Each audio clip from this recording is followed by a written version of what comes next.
See you come out here for your 200th win. How special is this moment? It's very special. It's definitely been worth the wait, and I'm so grateful that I was able to do it in front of our home crowd here. Looking around over the past month and a half and seeing all these signs, you guys really know how to make somebody really feel loved. I'm just glad it's over with. It's been a long road, but it's definitely been worth the wait and made it a little easier to breathe inside, that's for sure. It certainly did. Congratulations, Tim. Thank you.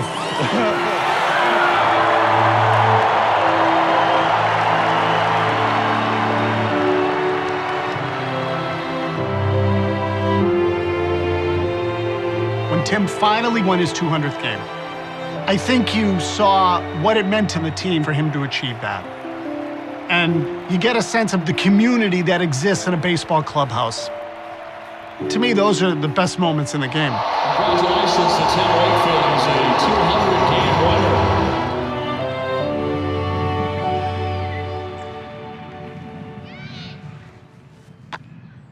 Yeah, it was awesome. Good.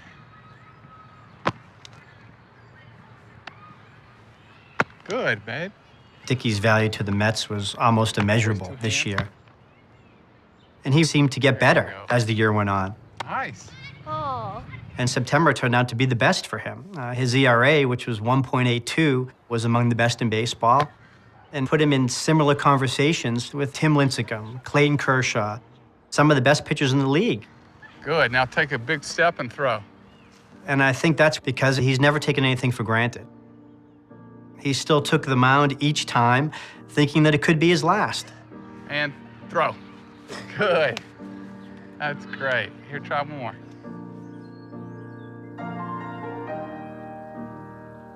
H-O-U-S-E.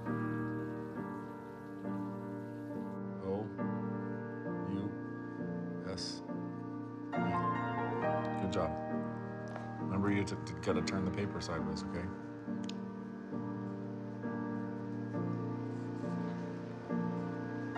Ever since I was a little boy, all I ever wanted to do was play baseball.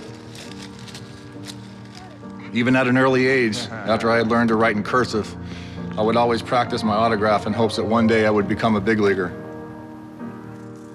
Those hopes became a reality, and I've been lucky to have been able to live out my dream for the past 18 years. Tim Wakefield returning to the mound for the 6th inning. Wakefield cruising into the 5th. Another scoreless inning put up by Wakefield. Wakefield on in relief. There have been many ups and downs along the way, but one thing is for sure. Every time I stepped on that field, I gave everything I had.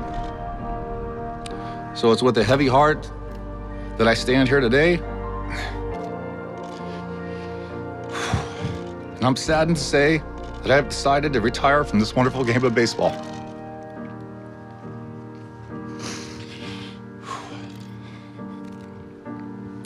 Thank you to the Red Sox for giving me the greatest time in my life. Phil and Joe Necro, Charlie Huff, Tom Candiotti, thank you very much for welcoming me into your fraternity. R.A. Dickey, it's your turn to carry the torch for a while. Thank you, guys.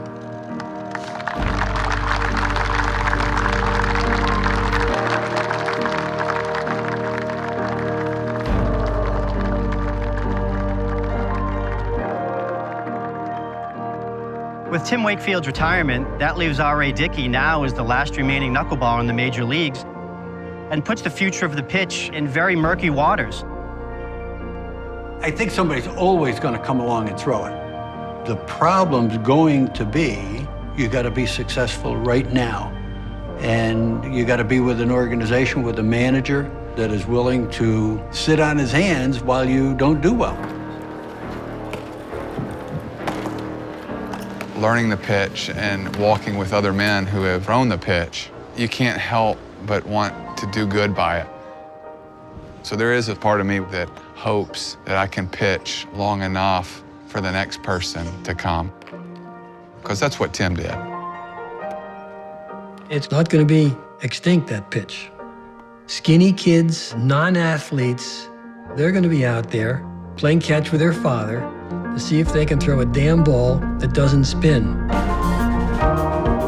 Because if they can, they have a shot at going from nowhere to the big leagues. Be patient with it and don't give up just because you've had a couple of tough outings or you see a few knuckleballs that don't spin right. Never lose your confidence out there, because you're going to struggle at some point. Being a knuckleball pitcher is something that you live and die with. But you can't ever give up on it, because once it leaves your hand, it's up to the world what it's going to do.